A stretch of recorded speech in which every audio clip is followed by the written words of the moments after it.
Salvete discipuli.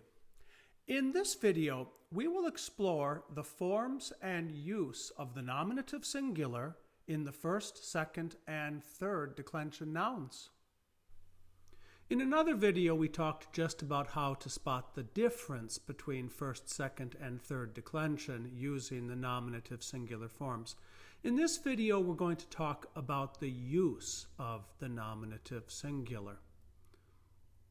The nominative is used for the subject of the verb. The subject is the one doing the action. Now, a mistake that some students sometimes make early on is they can't get out of their head the notion that subject is what the sentence is about. So if you look at the sentence, the girl is greeting the tall friend in the forum. If I ask you what's the subject of the sentence, you're almost inclined to think it's the tall friend, because after all, the tall friend seems a little more interesting. The tall friend is tall and the tall friend is in the forum.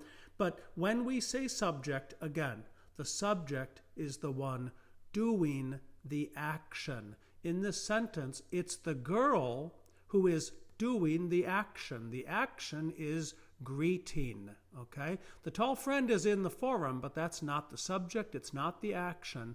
The girl is the subject, and so if you were to translate this sentence into Latin, you would have to use the nominative singular form of girl, which is puella.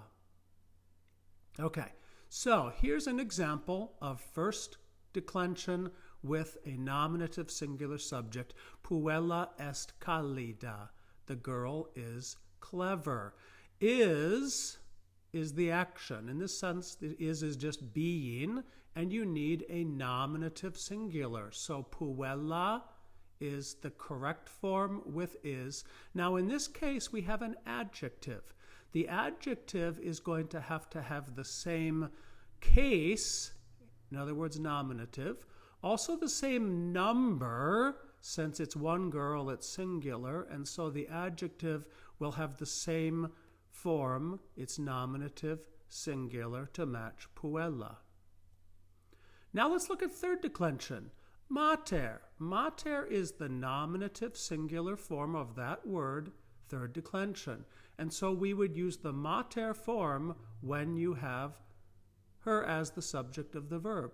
Now, you would still use the adjective callida because mater is feminine. And so again, the adjective has to have the same gender, number, and case as the noun that it is describing.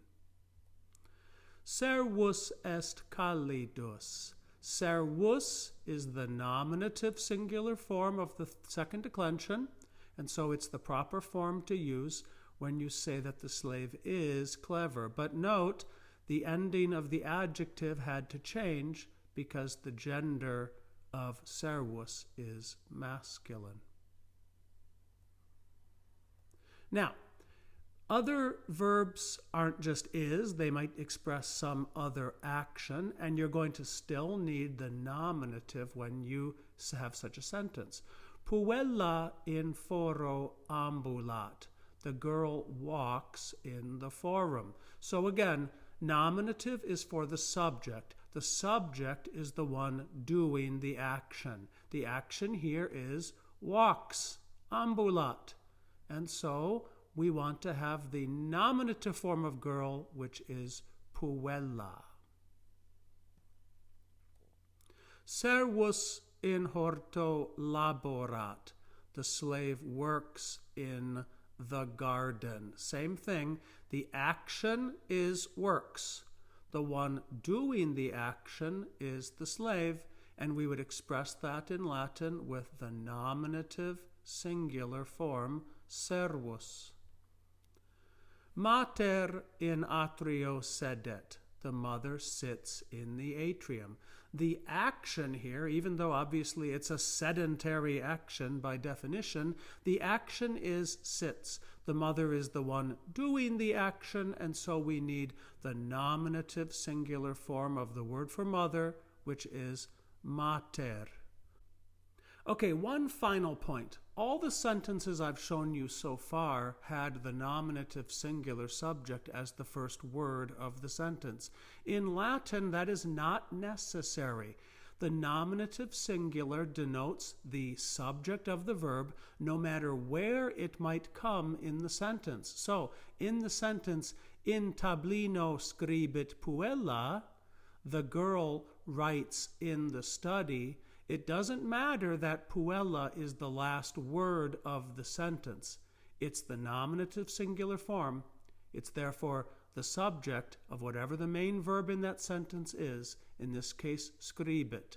If this sentence had been puella in tablino scribit, it would be translated exactly the same. Click on the information section of this video to go to my website for more language resources as well as to hear my Latin language cover songs. Valete. Goodbye. Be well.